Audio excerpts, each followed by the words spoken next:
আসসালামু আলাইকুম। আজ আমি আপনাদের দেখাবো বক্রম কীভাবে কাটিং করি আমরা টেইলাররা। যারা বাসায় কাজ করেন, ঘরে বসে কাজ করেন, তারা এইভাবে বক্রম কাটবেন, দেখবেন অনেক বক্রম বেঁচে যাবে, নষ্ট হবে না এবং আপনার কাজটাও সহজ হবে।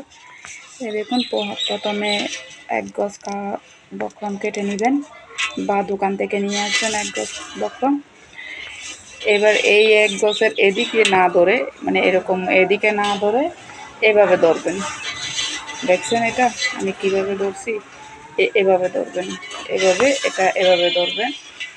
ধরলাম, ওটা ছেড়ে দিলাম। 1 গজে যেদিকে মাপ নেবেন ওদিকে না, উল্টো দিক থেকে নেবেন, পাশ থেকে নিয়ে এভাবে ধরে 7.5 ইঞ্চি করে দেখেন আমি এইদিকে ধরলাম, ধরে এই 7.5 ইঞ্চিতে আসলাম।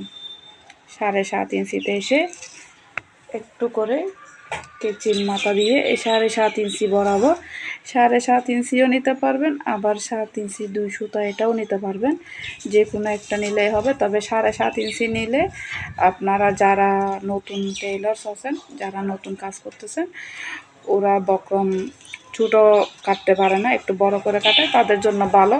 এবং যারা বড় গলা পরে তাদের জন্য ভালো, তাহলে আর বক্রমটা নষ্ট হয় না।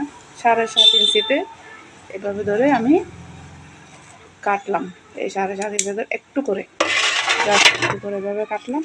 ঠিক এইভাবে আমি প্রত্যেকটা কাটবো। এভাবে করে আমি এভাবে করে করে 4টা হবে, একটা বক্রমে 4টা লাইন হবে। নিয়ে এভাবে ধরে এভাবে টান দিলাম, দেওয়ার পর এইভাবে ছিঁড়ে গেল, নিয়ে নিলাম। নেওয়ার পরে দেখেন এখন এইভাবে টুকরা হয়ে গেল। এই টুকরাটা এভাবে ধরে গলাটা কাটবেন, এভাবে ধরে গলাটা কাটবেন। এদিক থেকে এদিকে কাটবেন, এদিক থেকে এদিকে কাটবেন। আমি ওটা আপনাদেরকে পরে কোনো এক সময় দেখাবো, আরেকটা ভিডিওতে করে দেখাবো কিভাবে গলাটা কাটতে হয়। ঠিক এভাবে 7.5 ইঞ্চি করে নিয়ে 1 গজ এটা পুরাটাই লম্বা করে নিয়ে ফেলবেন, তাহলে দেখবেন আপনার বক্রমটাও নষ্ট হবে না। সবাই ভালো থাকবেন। আসসালামু আলাইকুম।